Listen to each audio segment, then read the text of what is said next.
मैं समझता हूं ये भाषण का मंच नहीं है, ये राजनीति का मंच नहीं है, ये राजनीति चमकाने की सभा नहीं है, ये तालियां बजवाने की सभा नहीं है। ये इस समाज को एक सही दिशा में ले जाने की सभा है और समाज को सही दिशा में सही निर्णय करके ले जाने की दिशा ये सभा है। मैं कहता हूं समाज के साथ नहीं चल सकते हैं तो घर क्यों नहीं जाते? अरे जीना नहीं आता है तो मर क्यों नहीं जाते?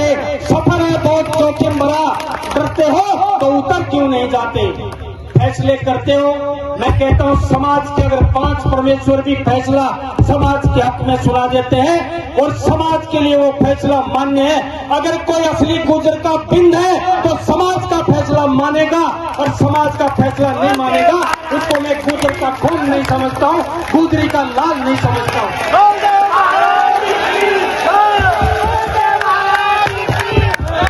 ये वो वीर समाज है, ये वो वीर समाज है जो 5 लोगों का फैसला इस सर माथे पे रख के चलने वाला है। किस दहेज की बात करते हो, किस दहेज को विदा को बंद करने की बात करते हो? अरे वीर समाज के वीर पुत्रों, आप देखिए, आप कर्नल साहब की एक आवाज पर आधा हिंदुस्तान बंद करने वाला ये समाज क्या आज दहेज प्रथा बंद नहीं कर सकता? क्या बाल विवाह बंद नहीं कर सकता? क्या और हमारी समाज की कुरीतियां बंद नहीं कर सकता? महाराज बलदेव दास की उपस्थिति में कहना चाहता हूं, संत श्री के चरणों में प्रणाम करना चाहता हूं। एक बार यहां से उद्घोष तो करके देखिए, ये वो वीर समाज है जो अपनी बात के लिए और अपनी जात के लिए अपना सर कलम करवा देगा, कभी बात को नीचे पड़ने नहीं। क्या बात करते हैं आप? अगर आप यहां से फतवा जारी कीजिए, किसी से विनती मत कीजिए, किसी से आप कुछ ले नहीं रहे हैं, समाज को सही दिशा में जाने का एक पथ प्रदर्शन कर रहे हैं, आप किसी से भीख नहीं मांग रहे। समाज सैकड़ों साल से इन कुरीतियों के अंदर बंधा हुआ है, कुरीतियों के अंदर बंधा हुआ है। मुझे एक बात बता दीजिए, कोई भी बुजुर्ग खड़ा होके, कोई भी युवा खड़ा होके, किसी बुजुर्ग ने अपने पोते का दसोटन किया हो और दसोटन की वजह से वो थानादार बन गया, किसी ने अपनी 5 गांव की या 25 गांव की मेल की हो और वो छोरा थानादार बन गया। क्यों?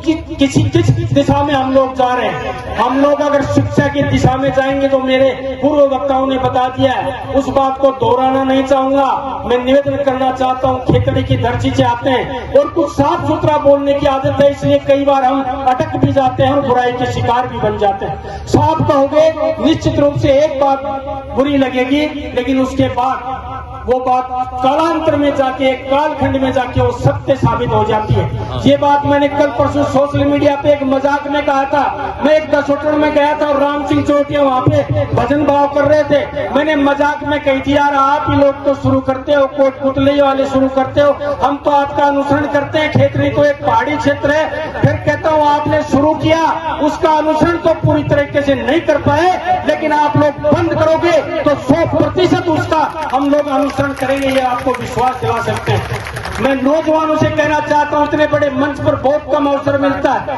बहुत कम अवसर मिलता है समाज को सही दिशा देने का, और बहुत कम अवसर मिलता है समाज में अच्छी बात करने का।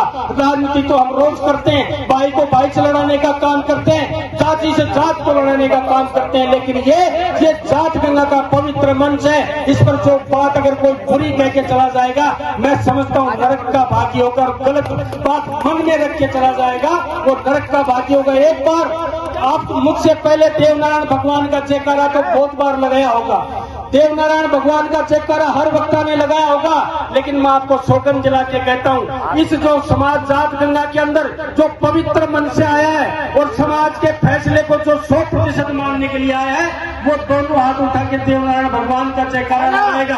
और जो बुरे मन से आया है, जो बुरे मन से आया है, चल के देखते हैं कौन क्या करता है, वो एक हाथ उठाना, बोले देवनारायण भगवान की। मैं समझता हूँ इससे आगे कुछ बचता नहीं है मेरी जात गंगा के लिए, वीर जवान के वीर पुत्रों के लिए और बुजुर्गों के लिए। देवनारायण हमारे आराध्य देव हैं, और देव भगवान जैसे कोई पीली पगड़ी, कोई लाल पगड़ी, कोई सफेद पगड़ी के बुजुर्ग लोग बैठे हैं। मैं आग्रह करता हूँ, ये वक्त आया है, कोट पुतली की धरती को सरे जाना है और हमारे लोगों को लाभ मिलना है। जो पैसे में हम लोग विनाश कर सकते हैं, उससे समाज का विकास भी कर सकते हैं। सिर्फ सोच का फर्क है, सिर्फ सोच का फर्क है और कोई फर्क नहीं है। आज तक जो है समाज कौन कौन से समाज कहाँ पहुंच गए। मैं तो ये कहता हूँ, मैं 11 नियम पढ़ रहा हूँ, उन पे नहीं जाऊंगा, क्योंकि ये कमेटी का काम है, निर्णय सुनाना उनका काम है, और अब हम लोगों का उसकी पालना करना काम है।